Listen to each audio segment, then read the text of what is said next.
I'm Wayne County Treasurer Eric Sabri. We are living through unprecedented times. As a result, the Michigan Homeowner Assistance Fund was created.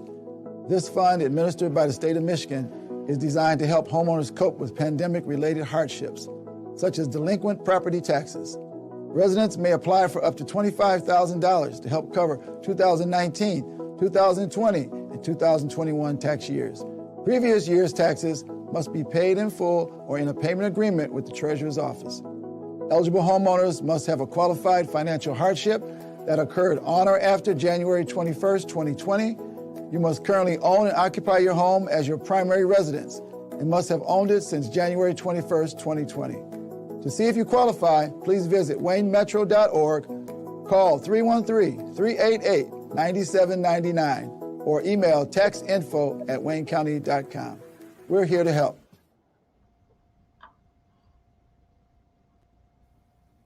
Good morning, everybody, and welcome to another episode of The Week That Was. My name is Saeed Khan, and let's just say it has been a very busy few days at the United States Supreme Court, but we'll get into that in a second. We've got an awesome panel to discuss it. Attorney Mike Rataj, Detroit Free Press columnist Elrick, and of course, Deadline Detroit co-founder Allan Lengel. I don't even know where to begin, so let's go ahead and go alphabetically. The affirmative act case. We might mention that Alexis Wiley. We're hoping that she joins us at some point. Okay, Nancy Derringer is off. Okay, so Chief of Staff for Mayor Mike Duggan, Alexis Wiley, hopefully joining us, but veteran journalist Nancy Derringer will not be on this episode. Okay, the affirmative action case, the Supreme Court, unsurprisingly, seems to have now struck down a decades-old policy of an affirmative action in the twin cases involving Harvard University, a private university, as well as the University of North Carolina, Chapel Hill, a public university. A case brought by an Asian American plaintiff, actually. But now we find that while legacy admissions have been kept intact, race-based applications and admissions have now been declared unconstitutional. Thoughts on this one, gentlemen? I didn't get a chance to read the actual ruling on that, but I was listening to MSNBC, and they were analyzing, and it sounded like Roberts on the affirmative action thing was really such a Weasley kind of decision, basically saying, no, you can't use race, but if you happen to write a paper and you mention that you're a minority, then that's okay, but you still can't take that into account.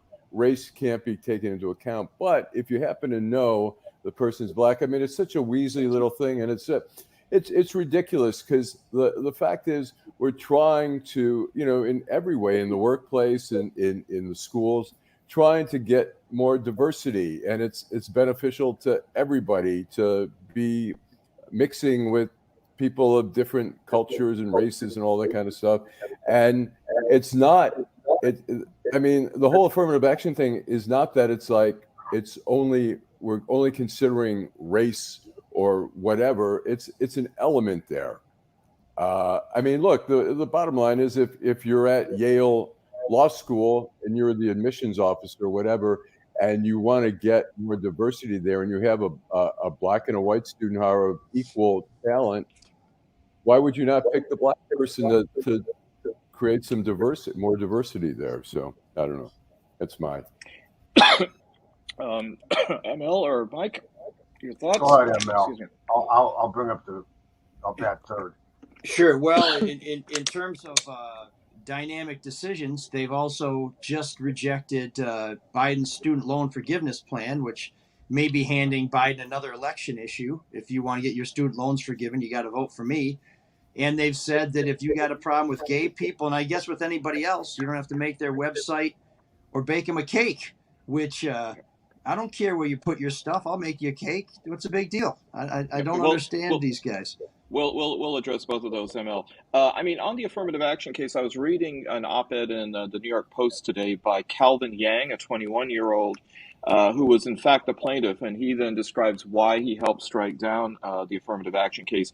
21-year-old Chinese Canadian says I have a 3.9 GPA in high school, a 1550 SAT score, 2 varsity sports, his own political policy startup, and a spot on Canada's 30 under 30 when he applied. He said he didn't want to be typecast as just another Asian American candidate by not including the fact that apparently he's a pretty Johnny Awesome pianist as well.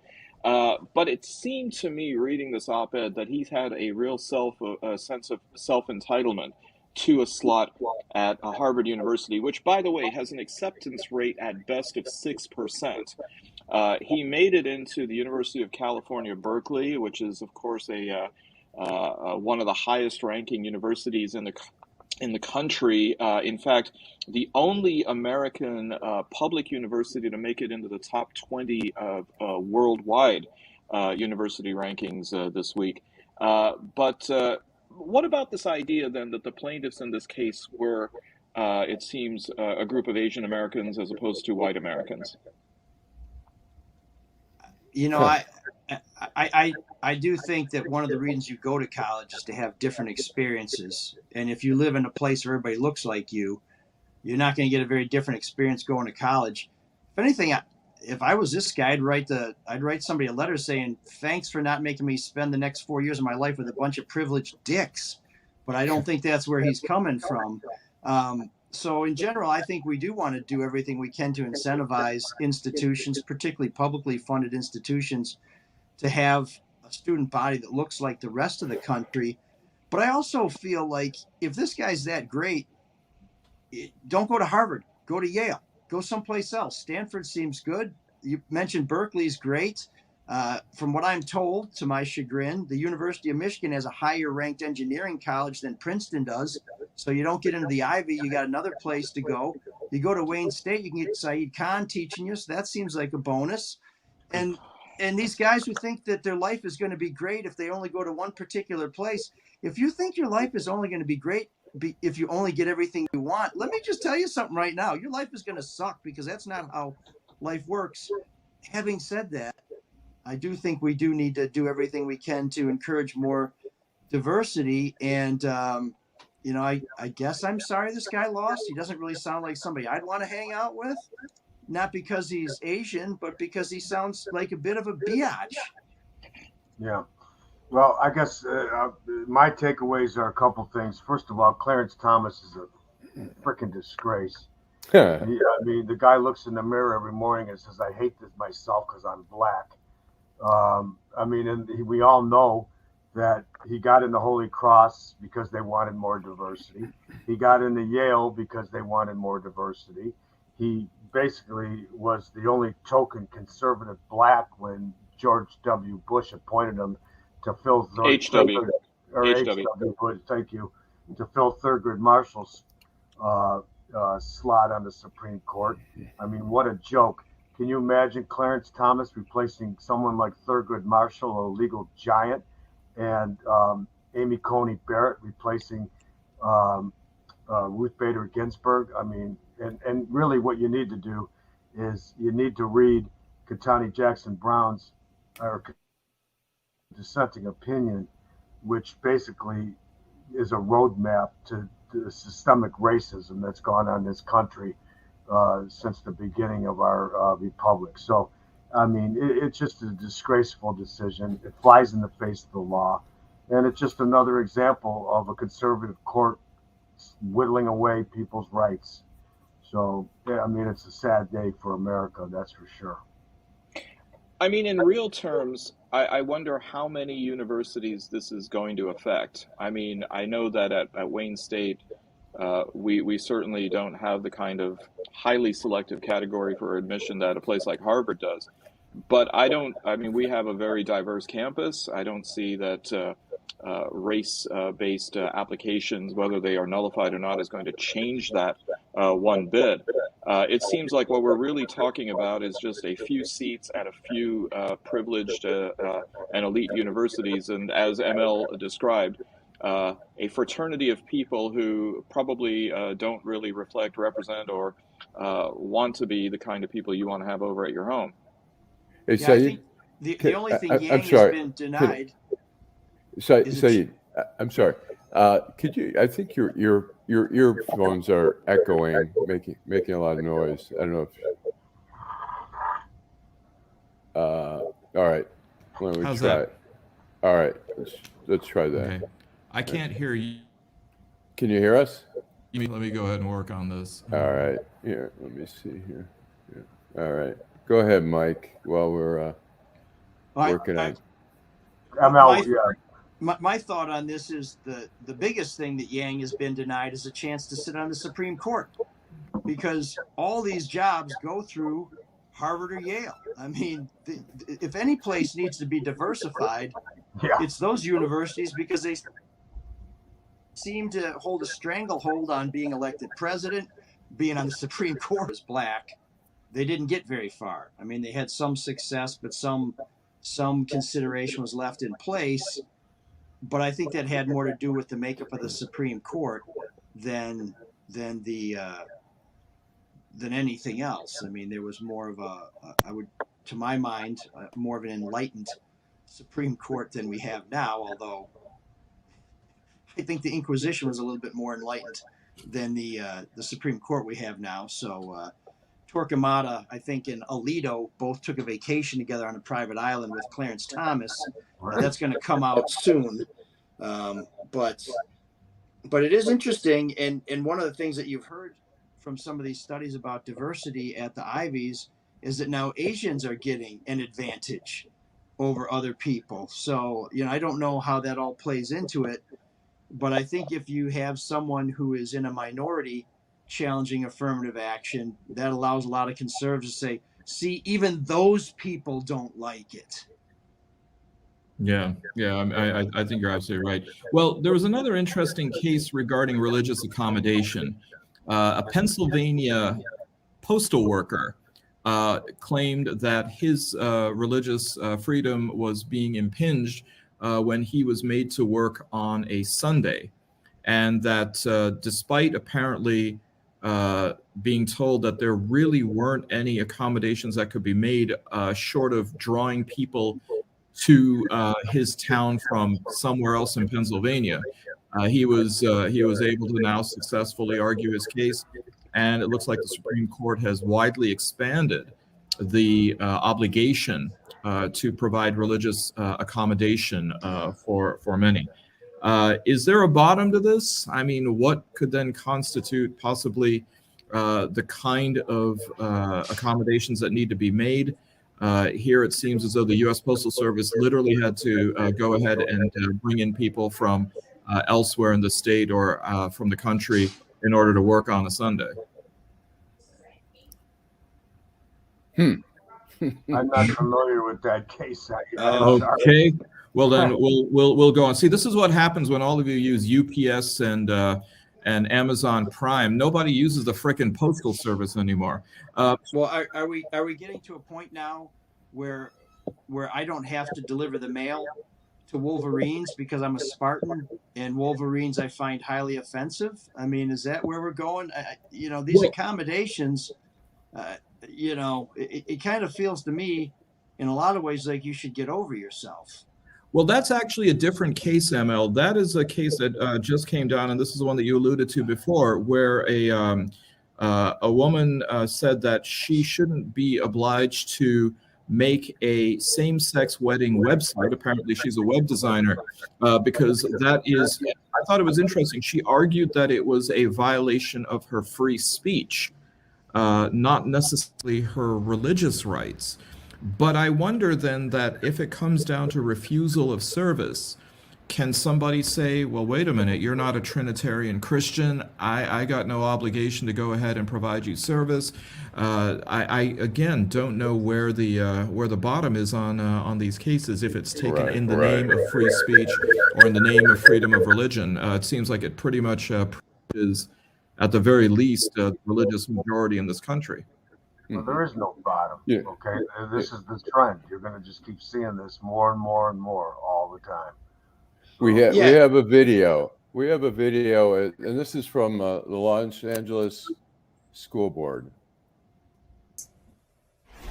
when you have 2 or 3 days of this kind of chaos, of people screaming at the top of their lungs outside a school that read a book with one sentence in it that said, yeah, guess what? Families can include 2 moms and 2 dads. By the way, at the little discussion at the school after that, as soon as the book was over, one of the little girls sitting at my knees said, I have 2 mommies. But a little boy on my other side said, I have 5 grandmas. I am very tired of having young people and adults in the LGBT community hear 3 days of yelling and screaming about this. What do you think that did to them?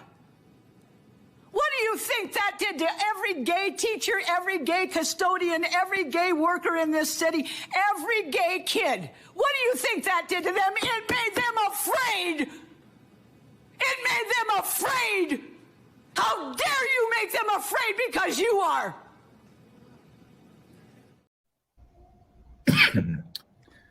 Well, that's pretty intense. Pretty intense, pretty dramatic. Yeah, I mean, I think that this idea about America becoming balkanized. Now, can you hear us? Huh? Can you hear us now? Yeah. Yeah, it seems okay now. Yeah. It was Saeed, right? Oh, maybe it might have been Saeed. Because I can hear ML. Yeah. I can hear ML. you. I don't hear myself. I hear a little bit. Are we still All live? right. Are we still? Yeah, we're still live. All right. Should we keep going? Let's see if we can play that Christie thing again. Let's see. Hampshire, Governor DeSantis was there yesterday. Obviously, he's another 2024 challenger. He was asked by a high school student about January 6th and how Republicans handle that. This is what he said to that student. Do you believe that Trump violated the peaceful transfer of power, a key principle that of American democracy that we must uphold? Are you in high school? Yeah. So I wasn't anywhere near Washington that day. I have nothing to do with what happened that day. Obviously, I didn't enjoy seeing, what happened. But we've got to go forward on this stuff. We cannot be looking backwards and be mired in the past. He talked a little bit before that about how Biden is running for office and Biden running and why he should defeat him. But is that the way you think Republicans should be answering that question on January the 6th? He wasn't anywhere near Washington. Did he have a TV? Was he alive that day? Did he see what was going on? I mean, that's one of the most ridiculous answers I've heard. So what do you guys make of Chris Christie? Chris Christie is the voice of reason now? Is that where we are in this country? Yeah, it looks like it. The guy who tried to punish a mayor by restricting traffic to his town on a bridge is now the voice of freedom. I guess if it's as good as we get, we better take it. It's better than nothing, I guess, ML. That's what I'll say about it. I mean, at least, as much as I dislike Chris Christie, at least he's calling DeSantis out. He's calling Trump out. I mean, I guess there's a glimmer of hope. Yeah, it's not right, but at least it's something. And I guess we should take some solace that Ron DeSantis didn't immediately say those were all patriots who I'll pardon the minute I get into office. They were trying to, this feels like the end of Titanic, where we're trying to find some shit that's floating, and maybe the only one who survives is the cute chick, and then she drops the diamond anyway. So what the hell, man? That movie sucked. I don't want to be in that movie. I don't want to be in that sub. I don't want to be anywhere near the Titanic. You know where the Irish were on the Titanic? They're the ones chained up in a basement. We don't like those kind of trips. And so what is Chris Christie's role? Is he going to be the only one who's really going to be bashing Trump, and all the others kind of mealy mouthed about it? Well, it looks that way. Have you seen? I mean, nobody else has come out and said anything negative about Trump. I don't think. Maybe you guys are reporters. You know more than I do. No, I think Asa Hutchinson from Arkansas. That's right. He has been a little vocal. it's somewhat staggering that the voice of reason is a governor of Arkansas, because that's usually not what we see. But these folks are going to have to start attacking Trump, because the way this works is you can figure out who the front runner is by who all the other people are attacking. And Trump was here last Sunday and spoke for an hour. You know, he kind of does his greatest hits things, but he showed some polling data that I think are probably accurate, where he's running the table on the Republican side. He's leading everybody. He's leading everybody by double digits. And I think Meatball Ron, or Ron DeSanctimonious, whatever he's calling him these days, was in second. And he was behind by 25 percentage points or something. These folks are all going to have to gang pile and bring Trump down if any of them is going to have a chance of making it. If they just let him run the way he's been running, he's going to be the nominee. And well, you got Jack Smith, ML. Jack Smith is going to bring him down. Okay, this guy don't play. We have the tape from that's been CNN had aired, and we have it here. These are bad, sick people. That was your coup, you know, against you. Well, it started right at the beginning. Like when Millie's talking about. Well, it's echoing. So what the fuck? But how damaging, Mike? How damaging do you see that? I mean, look, every time Trump opens his mouth, okay, you know, he shuts the door on a potential defense, and he can't find any lawyers to represent him. You know, any good lawyers. So, I mean, you know, and I think Smith now, they're still calling people before the grand jury. Don't be surprised if they bring a case based on that conversation in New Jersey, because that's where that conversation took place. So it's possible that he's calling in the people that were in that room, particularly the person that was taping that conversation. And they want to know whether or not he actually showed them those documents, you know, and what he was showing them. Right. I mean, it's a potential another case. Right. So I wouldn't mess around with this Jack Smith guy. When you saw Trump being arraigned, and you know he had threatened Smith, you know, did you see Jack Smith just absolutely eyeballing the fuck out of him? I mean, he looked like he was shooting fucking, rockets through his eyeballs at Trump. I mean, I wouldn't fuck with this guy. This guy's a serious dude, man.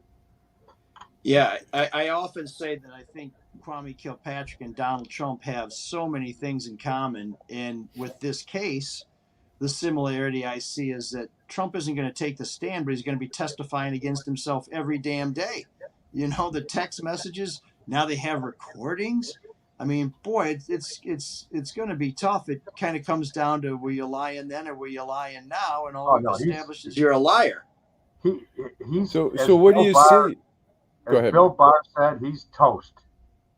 He's toast. And Bill Barr, by the way, major Trump apologist, tried to cut the legs out from under the Mueller report and did. Right. He's lining up to say that this guy's a dead man walking. I think Trump's only hope, and I think it's a realistic hope, is that this thing plays out so long and drags out for so many months that by the time it's coming near a resolution, he'll be president and he'll pull the plug on the prosecution, or he'll just pardon himself. I mean, that's really the scenario here, is the way Trump beats this stuff is he's president. Mm-hmm. Yeah, I mean, I guess one of the questions is, if he gets convicted, what happens? Do we see him going to prison or home detention or getting probation? Well, it's a nonviolent offense, but I imagine there's got to be sentencing guidelines, right, Mike? Because it's a federal case. Yeah, there's definitely sentencing guidelines, and as a matter of fact, I can't remember who it was, but somebody just got 4 years for doing basically the same thing that Trump did.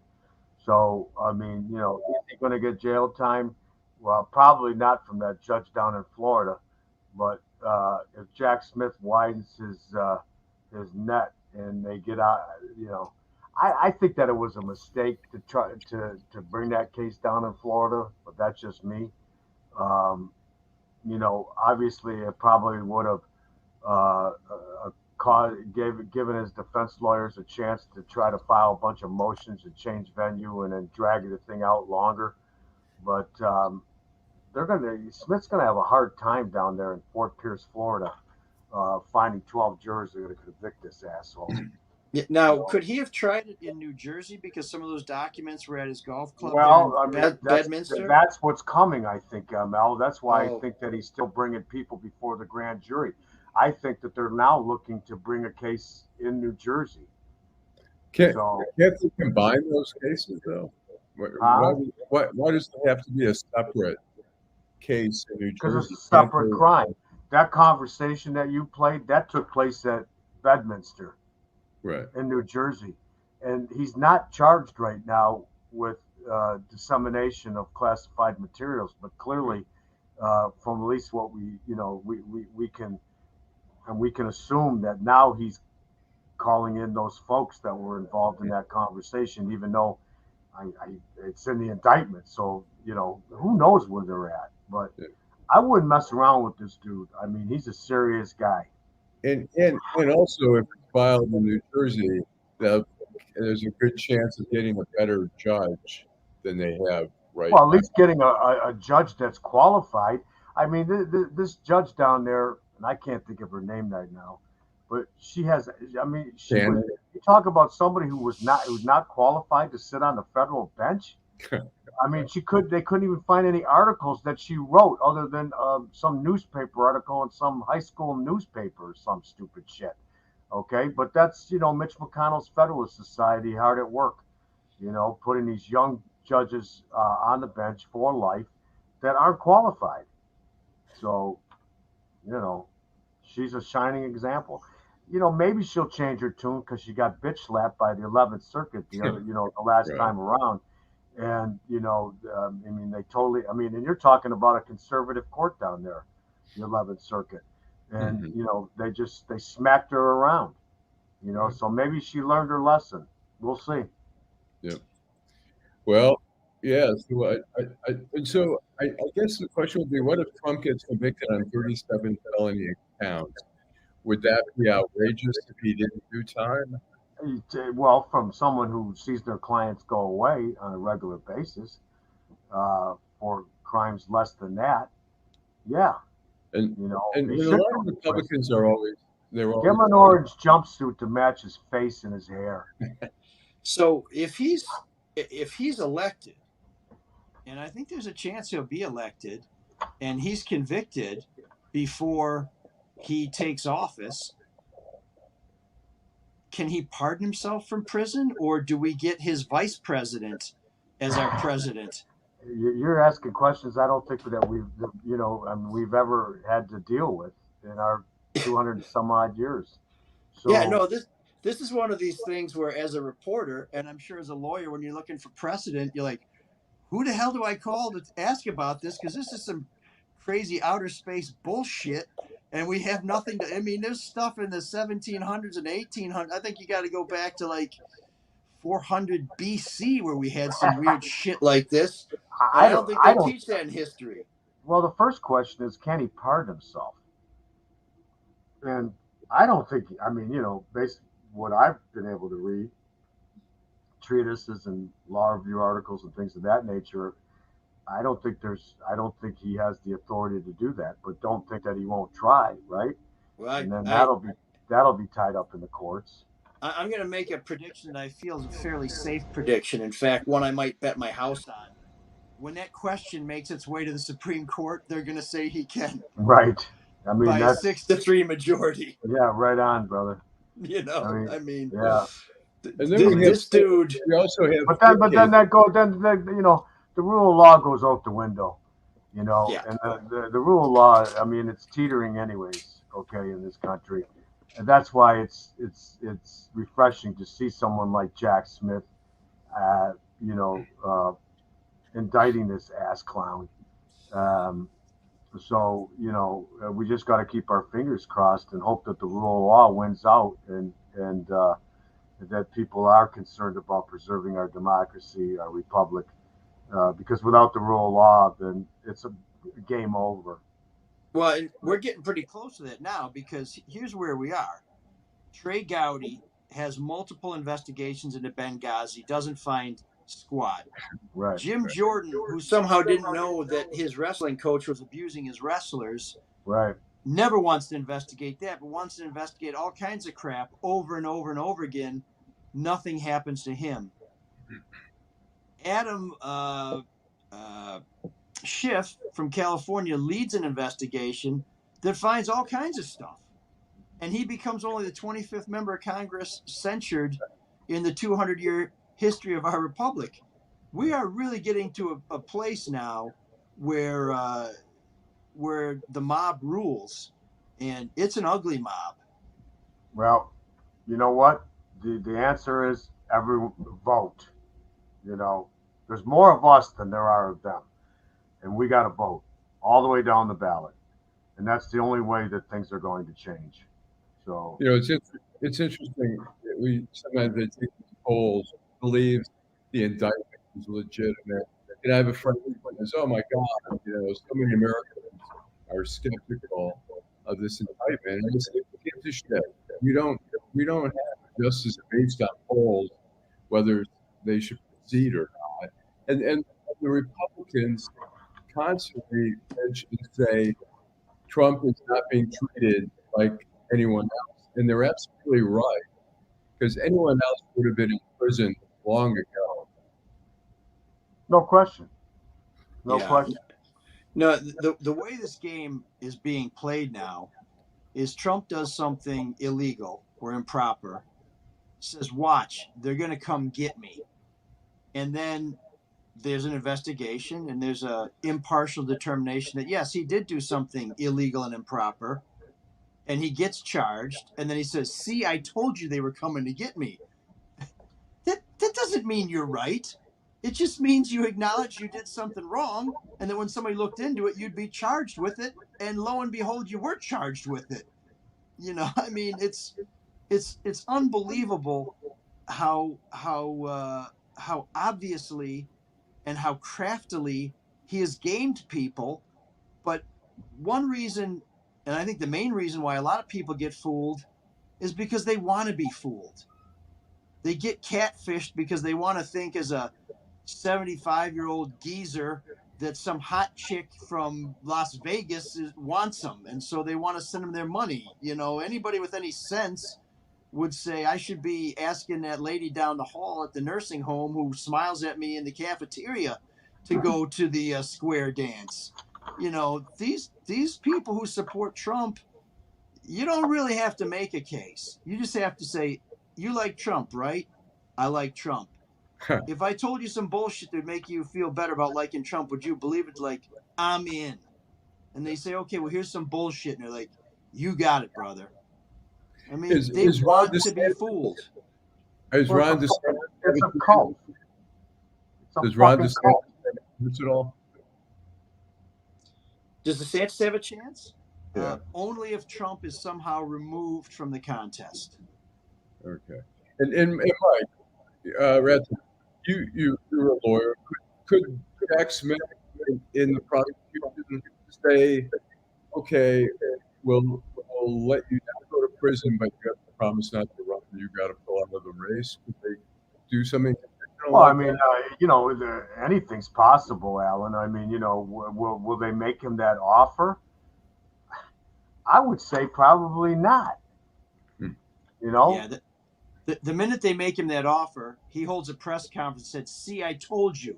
It's all about keeping me from being president." I don't think a prosecutor could responsibly make that offer without knowing that it was going to be parlayed into a political piñata.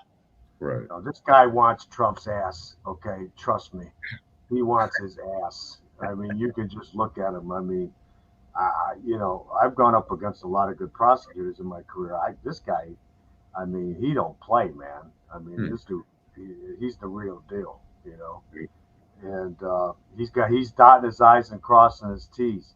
When he indicts, he's got the goods. And ML knows this, and so do you, Alan. Yeah. You know, 95% of the time, if the feds indict you, they got you. Yeah. You know, it's I mean, it's rare that we win a case over there. You know, that's why the plea rate is what 97, 98%. You know, so and I think even though when you only have the prosecutors in that grand jury room, it's not that hard to win an indictment in a lot of cases. I got to believe these guys know that they better make this a watertight case. It's not just a matter of rushing to get your bill of indictment. No. You better know that, in fact, if they have any brains at all, they have their second best prosecutor grilling the shit out of the prosecutors before they go forward with this because they know it's coming. Although, having said that, I don't think Trump is going to have the best defense attorneys in the world because even the ones he's had have quit because he has this one goofball who doesn't know anything about criminal law leading the defense team and alienating all the criminal defense attorneys and chase them away because he's like, you're leading our client to the slaughter. Well, there's no question. I mean, that's going to be a major problem for him. He does not. There's no good lawyers in the country that are going to represent him for obvious reasons. One, he doesn't pay.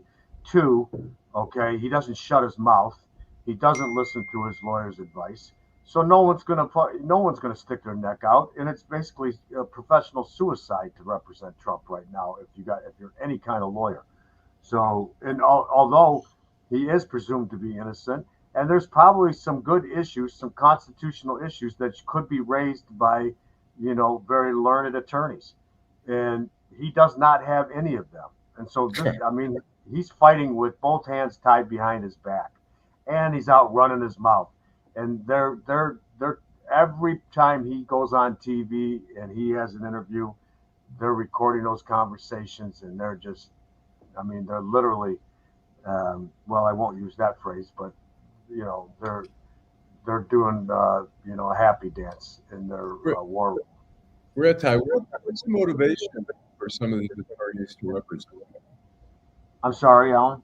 What's the motivation for some of these attorneys to represent Trump? There is no motivation. What's the motivation? You got a client that doesn't listen. You got a client that doesn't shut his mouth. And then, good luck getting paid. I'm sure that, all the good DC lawyers that I'm familiar with, there are a few that I know of that through the American Board of Criminal Lawyers that I'm a fellow with. They've reached out to those guys and they said, we don't want nothing to do with this fucking case. Yeah. And look at his last legal team. They're getting sanctioned in almost every state that they represented him. Right. Well, I wouldn't call them, Giuliani, the Kraken, all these guys. Yeah, but I wouldn't call them lawyers, Mike. I wouldn't call them lawyers. Rudy Giuliani, everybody knows he was always a politician, even way back when he was prosecuting the mob. He had nothing to do with that. Those were his prosecutors. He just held the press conferences. And the guy's a phony. And now he's unhinged, obviously. So, well, what if it turns out that this is all part of Trump's brilliantly subtle scandal, brilliantly subtle plan to have his conviction thrown out for ineffective counsel? Well, you know what? The only defense that he can really come up right now with is insanity. That's true. He's got no defense. What defense does he have? He doesn't have any. He's changed. He goes out and he runs his mouth like he always does, and he changes his tune. And the U.S. Attorney's Office got all those logged very nicely and all the snippets from his. They're just building. He's got no defense, zero, other than insanity. That's the only other defense you could come up with. So. And he really, I believe he's insane anyway. So, It's, it's going to be crazy. It's going to be the insanity of this race already.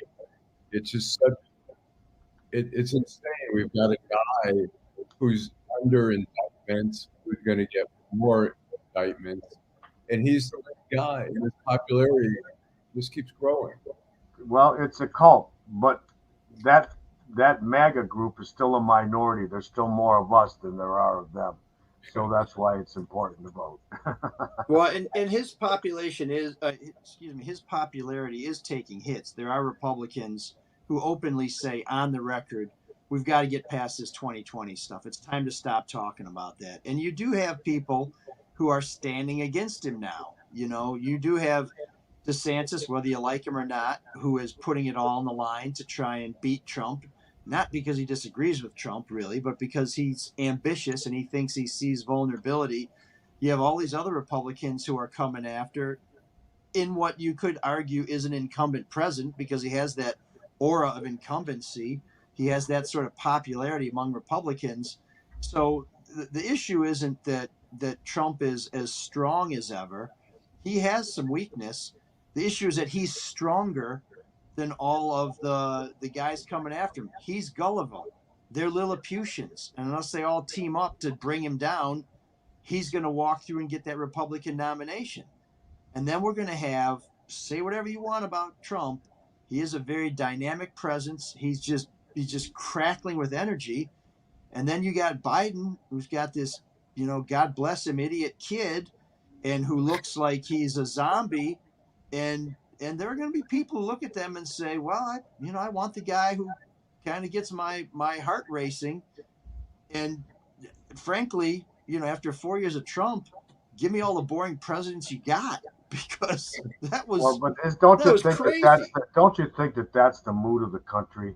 They don't, independents, Democrat, and some Republicans, we don't want any more of this nonsense, this drama with this asshole. Okay, aren't we tired of it? Okay, can't he just scoff down a bunch? I've heard this other people more learned than I talk about that a lot of Republicans just wish that he would swallow a bunch more cheeseburgers and Cokes and just drop dead, and then they can move on from them. You know what I mean?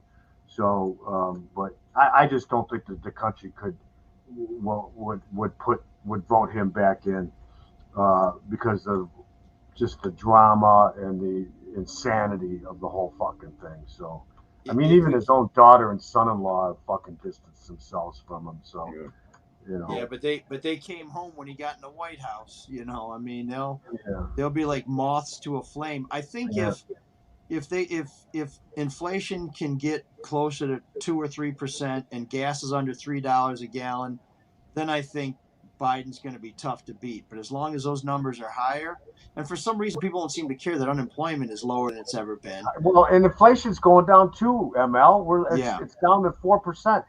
And it's lower than any country in Europe.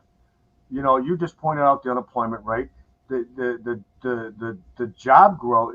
During Trump's administration, he had a minus, job growth numbers. Biden's got the highest job growth numbers, I think, in the last 50 years, if I'm not mistaken. Well, he better start talking about that, because he's got to get out there and talk about it. Okay. Yeah. The economy is doing great. This is the best. Our economy's doing well. Yeah. The fear is that they won't let Biden on the trail, and I think that's a mistake, because I think if you end up with one of those moments in a debate where Trump's hair is on fire and Biden says, "Hey man, will you just shut up?" I think the country is going to get up and applaud. But if Democrats are afraid to put them in the room together, it's going to look like Feeble Joe and fire-breathing. But you know what? Trump's losing some of his mojo too. What is he? 77 years old now. Okay. He's ready to drop dead any minute. Okay. He's very unhealthy, despite what that naval doctor said that, if he would just cut out the Cokes and cheeseburgers, he could live to be 200. What a fucking idiot. Okay. So. Well, all right. Well, we'll get to. I'm still echoing here, but. And I got to run to court here pretty soon. Okay. Alan, I'm going to do Schmuck of the Week here. Downtown Detroit, Robert Wells, Schmuck of the Week. That's my boy Rob, man. But he don't park our cars anymore, Alan. Where did he go? Really? Yeah, Okay. he's not out there anymore in front of the Ford building. They moved. Oh, really? I haven't talked to him since.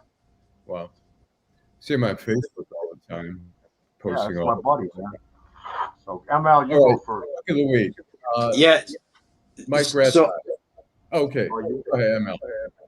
Okay, so I may be a week late on this, but I'm going with Samuel Alito, who, when he was asked a question about his travel by ProPublica, didn't answer, stoned them, and then provided his answer to the Wall Street Journal.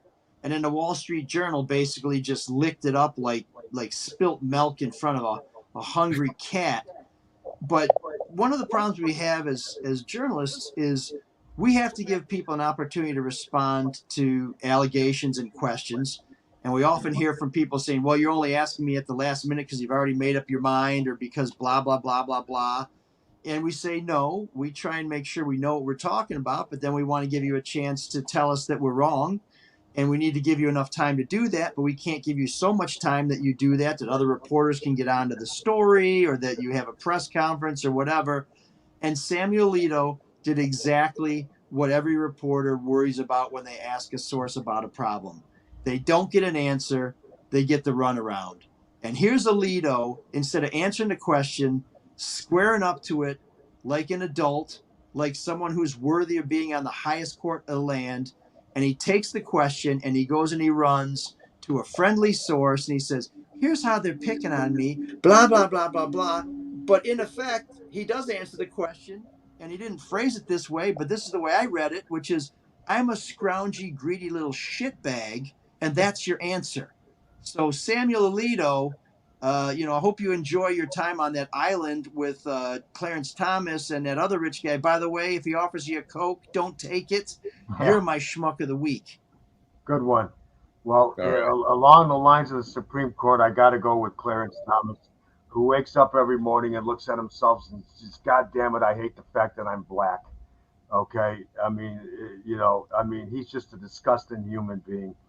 And for the positions that he takes, given his background, given the way that he was given, the opportunities that he was given, and then you juxtapose that against the opinions he writes, and really when you think about it, when they have oral argument for the Supreme Court, he very rarely speaks because he's an inarticulate piece of garbage. He can't put a fucking sentence together, and he's just a disgusting, I mean.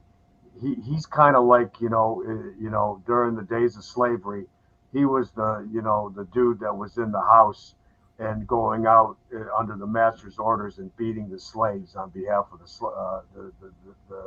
slave master. Right. So he is a disgusting piece of shit, and he's my schmuck of the week. All right. I'm going to talk short because I'm still echoing, right? But John Roberts, for that mealy-mouthed majority opinion that he wrote on affirmative action. It was disgraceful. He basically was saying affirmative action is really okay, but it's not. And as someone on MSNBC said last night, he's trying to suck and blow at the same time. So, I love it. Well, yeah. we hit the Supreme Court pretty hard today, boys. So, anyway, thanks a lot. Sorry for the whatever the hell's going on. I'm going to have to call StreamYard and use their platform to find out what the fuck happened. Anyways, thanks a lot. Great weekend, a great 4th, and thanks. Enjoy your weekend, guys. Have a good time. Drive on. ML, you look like you're